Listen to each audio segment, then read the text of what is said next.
In the Gospel of Mark, Jesus asks the disciples a question. Jesus and his disciples went on to the villages around Caesarea Philippi. On the way, he asked them, "Who do people say I am?" They replied, "Some say John the Baptist, others say Elijah, and still others, one of the prophets." "But what about you?" he asked. "Who do you say I am?" Peter answered, "You are the Messiah." Jesus warned them not to tell anyone about him. For the Jews of the time, the Messiah was the military figure that would free them from Roman rule. But Jesus rejects this concept of messiahship. The Gospel continues. He then began to teach them that the Son of Man must suffer many things and be rejected by the elders, the chief priests, and the teachers of the law, and that he must be killed, and after 3 days rise again. He spoke plainly about this, and Peter took him aside and began to rebuke him. But when Jesus turned and looked at his disciples, he rebuked Peter. "Get behind me, Satan," he said. "You do not have in mind the concerns of God, but merely human concerns." Christ rejects the desire to impose our will on others. In traditional Christian teaching, Christ is the Logos, the universal reason, and we resolve conflict through dialogue. The root of the word dialogue is Logos. This theology has given rise to a society that values free speech. In 2019, the prominent Christian free speech advocate Anne Widdecombe spoke at the Oxford Union in support of the motion, "We should not support no platforming." It was in the immediate post-war period when people had lost sons, husbands, fathers to the Nazis. They'd lost limbs and faced a life of disability. They had lost homes. They had lost them to a vile regime called National Socialism. And yet, Oswald Mosley and Colin Jordan and other such charming souls were allowed in law to hold their rallies in this country.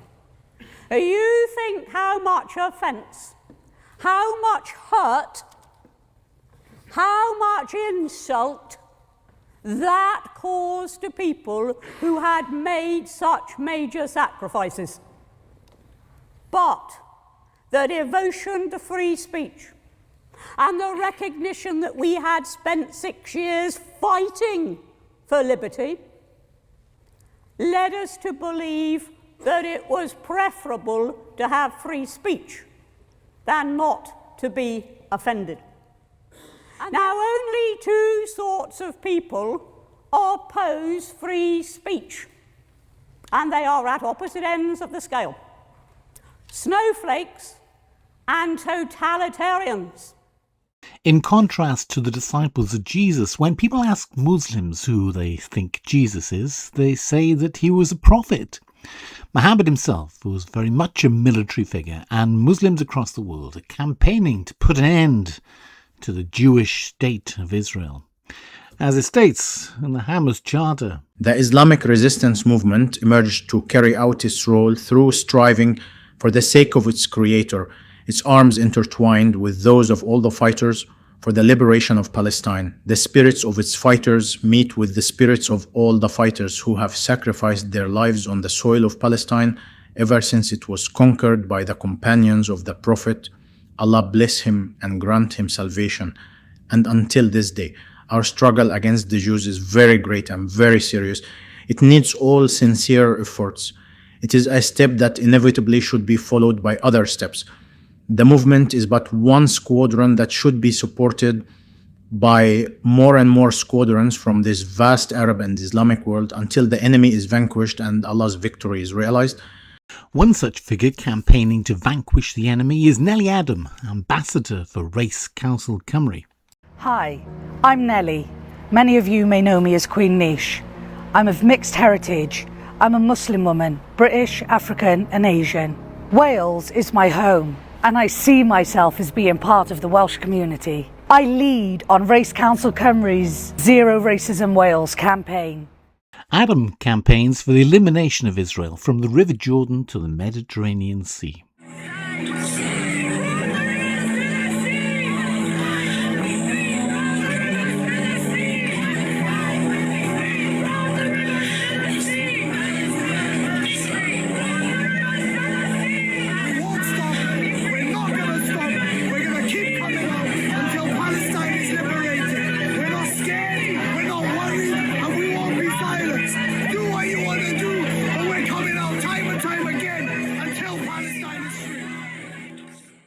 In 2025, Adam's campaigning work was recognised by the ethnic minority Welsh Women Achievement Association and celebrated by Welsh Labour politicians Jane Hutt and Julie Morgan. On Saturday, May the 16th, 2026, the Unite the Kingdom rally, organised by Tommy Robinson, was held in London.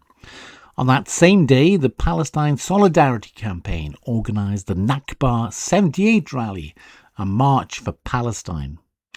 Nakba was the term coined by Syrian intellectual Konstantin Zurich in his 1948 book, Mana an Nakba, The Meaning of the Disaster. Zurich wrote, "The defeat of the Arabs in Palestine is no simple setback or light, passing evil.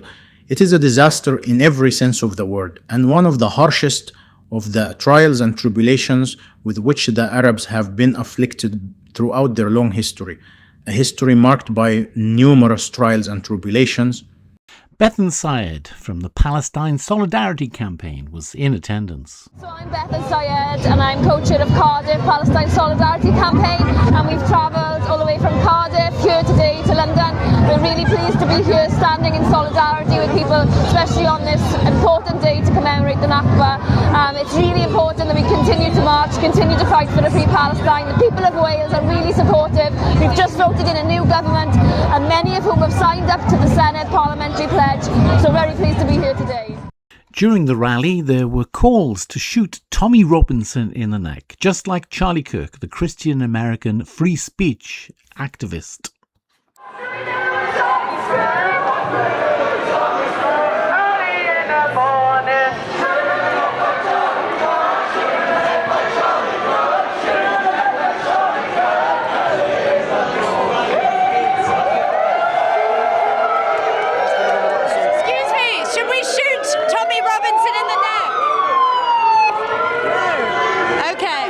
Elsewhere. So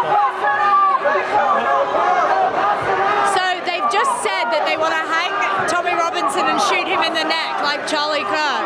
It's getting very aggressive. During the Unite the Kingdom rally, 3 young French women from an organisation called Collectif Nemesis appeared on stage wearing niqabs, with their faces completely covered. They encouraged the crowd to demand that the niqabs be removed.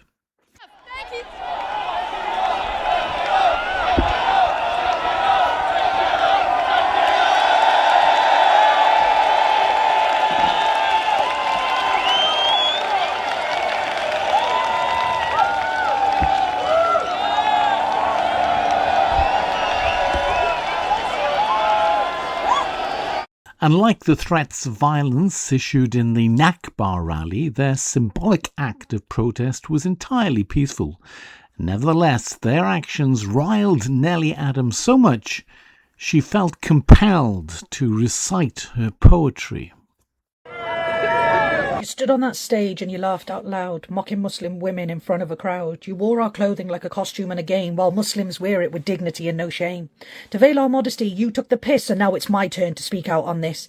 See, you 3 women from France who were shallow and vain thought you'd come to my country to stir up more pain, wearing an abaya while chanting to strip. Women, please, go get a grip. See, you thought you looked good stripping on instruction, but all that you've done is fueled further destruction. You think what you've done is really clever, but women like me will oppose you forever. Other than your uneducated hate speeches, you stood there looking like a bunch of leeches, sucking onto hate and spreading more lies, trying to impress all them fascist guys. The Met Police stood there, arms folded, eyes low, let that hatred play out and gave your bigotry a show. They all stood around while Islam was being mocked, but to be honest, none of us are shocked. See, if that had been a cross worn round a neck, would the Met have stood there and watched that disrespect? Or if a kipper had been snatched and worn as a prop on that floor, would those officers have waited or would they have run through that door? We all know the answer. You don't need to speak. 2 sets of rules, one for the strong, one for the weak. My faith on your stage got laughed at in fear, but mock another religion and arrests would appear.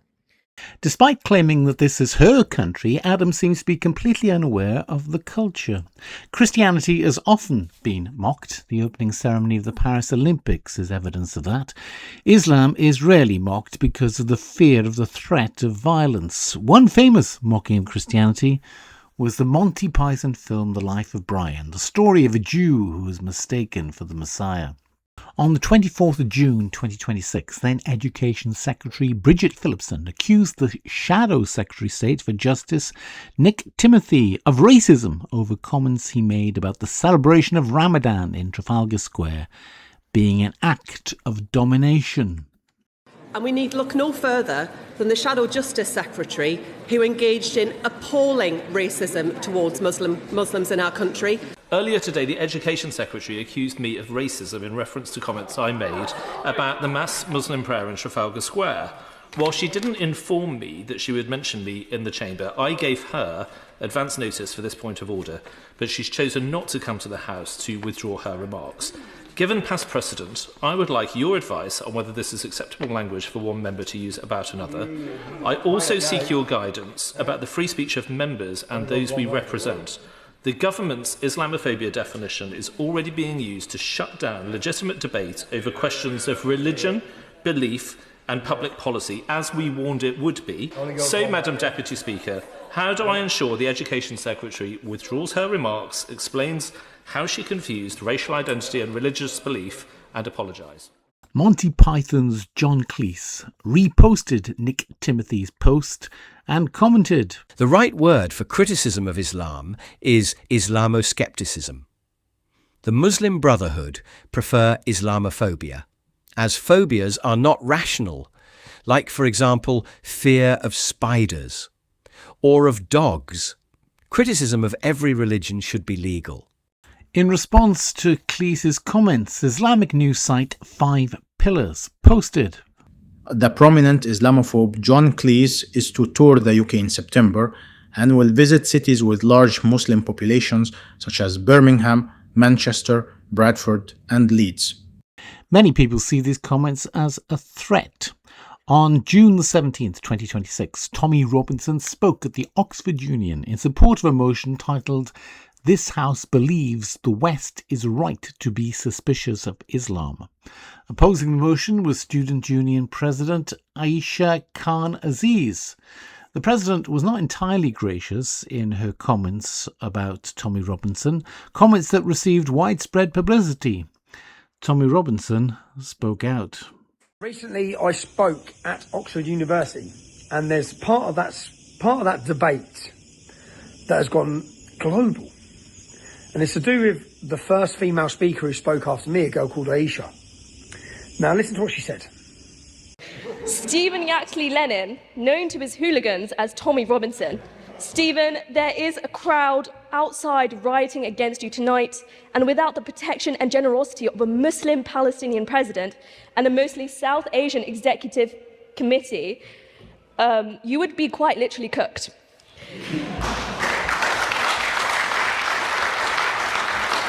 And I would say 100%, and I should have said this 4 days ago when it first came out. And I feel bad because I point scored because she was on the side of Islam. And I allowed what I know not to be true to continue momentum, which is a misrepresentation of what that girl meant. And I know that 100%. I do not doubt it for a minute. Yeah. It wasn't a threat. Now, everyone who's listened to it is running stories saying that Muslim girl threatens Tommy Robinson.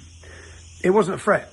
I know 100% she didn't mean it as a threat. If it's been interpreted as a threat, it wasn't a threat. So I want to clear that up because I spent most of the night talking to that girl. Yeah, she was lovely. You couldn't meet a nicer girl. Okay. And I also, do you know what? I felt really bad for her because her parents and her family were coming. Think about this from her perspective. Yeah, she's a Muslim. Okay, she's not going to agree with me, and she's born into the identity of a Muslim. She's brought up as a Muslim. So I think about it from her point of view. She's there facing the biggest opposition to Islam there is. It's a big moment for her as a young girl. yeah? She's my daughter's age, yeah? So it's a big moment for her. And her parents and family will come in to watch her perform, because it is a performance. A debate like that is a performance. Everyone's playing up for it, everyone's making comments, but I 100% categorically know that that girl did not mean that as a threat. Also, something to clear up. There wasn't a mob of Islamists outside the court, outside the university. It wasn't a Muslim mob. It was a far left, woke, white, liberal, pathetic, middle class mob. Yeah? It wasn't Muslims. Speaking in favour of the motion, Jonathan Sacerdoti argued that we are right to be suspicious of Islam. I would love not to be here, especially at this time. I would love never to talk about this topic again, never to talk about Islam. It's not my faith, it's not my ideology. But over and over again, it has confronted me, coming for my life, for your lives. I am not motivated by hate, whatever those people outside say. The only person in this debate who has made physical threats was over there. No, thank you. I am motivated by love. Love for freedom, love for life, love for debate, for discussion, love for the West. The West is a civilization of defiant liberty and fearless truth-telling, and that is why I'm here now. Now, I often ask people what their first conscious memory of Islam was. For me, it was as a child of 8 or 9 when Salman Rushdie published the Satanic Verses. What followed was a global eruption of Islamic fury. Book burnings in the streets, a death fatwa from Ayatollah Khomeini, and a trail of terror that crossed decades and borders. My own father, a bookseller, who believed in the fundamental Western right to read and write even offensive ideas, was forced to sell copies from behind the counter for fear of his own life. Translators were stabbed, publishers shot. And over 30 years later, in 2022, a young Muslim assassin, Hadi Matar, nearly murdered the elderly Rushdie on stage in New York, blinding him in one eye, because he wrote a story. Yet, in the face of this medieval intolerance, Rushdie struck back with the West's greatest weapons, his pen and his mind, writing a new book, Knife. He fought violence with art, Western. They fought art with violence, Islamic. But you don't need to be a writer to have suffered the violent intrusion of Islam into your life. On September the 11th, 2001, 19 hijackers cried Allahu Akbar as they murdered nearly 3,000 people in the name of Islam, flying planes into the Twin Towers. On the 7th of July 2005, 4 British Muslim suicide bombers slaughtered 52 commuters on London's tube and a bus, declaring, "We are at war and I am a soldier." In 2013, Michael Adebolajo beheaded the young British soldier Lee Rigby in broad daylight on a Woolwich street, and then proudly told police and cameras, his hands dripping in blood, "I'm a soldier of Allah."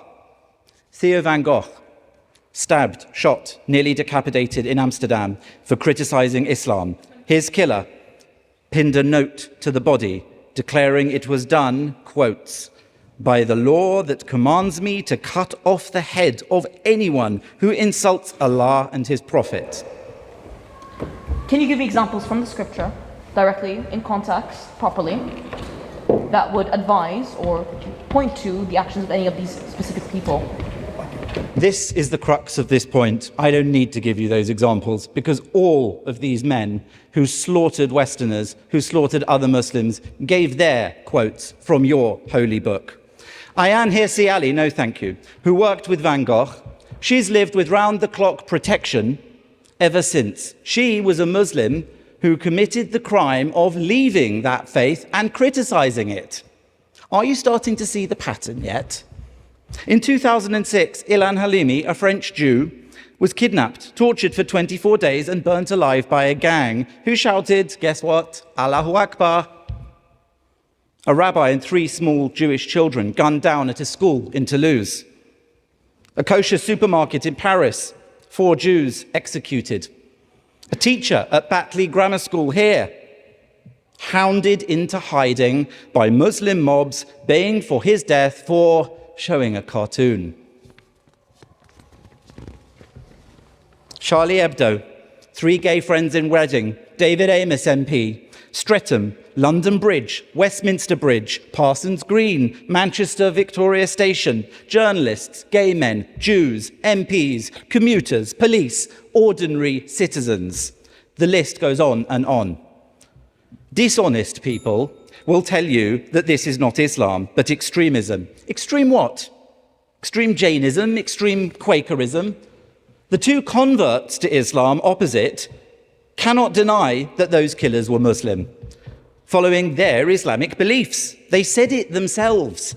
The list of Islamic contributions to our Western life demonstrates that human cost, the human cost that makes people in here afraid to even talk about Islam. That's why we're suspicious of Islam.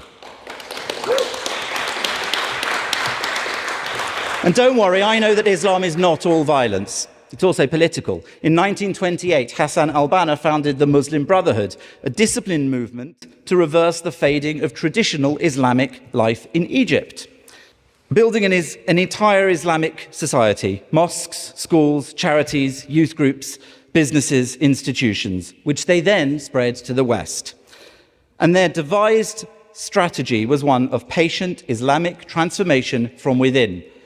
A civilizational jihad. Don't worry, that is not a far-right name made up by Tommy Robinson or me. That's actually what they called it, and we know that because the FBI seized their 1991 explanatory memorandum setting out the plan to settle in the West, build Islamic centers and bases, infiltrate institutions, and work until, quote, Allah's religion is made victorious over all other religions. So Islam doesn't only attack with bombs. Sometimes it uses our own freedoms and our own land and our own institutions against us. And Islam's ambition to spread is not always so subtle. Historically, Islam is an ideology of conquest and expansionism. After Muhammad's death in 632, its armies burst out of Arabia and within a century conquered much of the ancient Christian world, the Middle East, North Africa, Egypt, Syria. They pushed into Spain, Al-Andalusi, where's that name from? They reached France, halted at Tours in 732. Wherever they've conquered, Jews and Christians were reduced to dhimmis, defeated peoples living under submission, tax, and Islamic supremacy. Because at Islam's core is political, theological dominance, not private, internal faith. They may try to hide it, but it is written in blood across the centuries until today. On July the 8th, 2026, Anne Widdecombe was killed by being hit on the head 21 times with a hammer. After her death, Palestine Action advertised training days encouraging potential terrorists to work out with a hammer.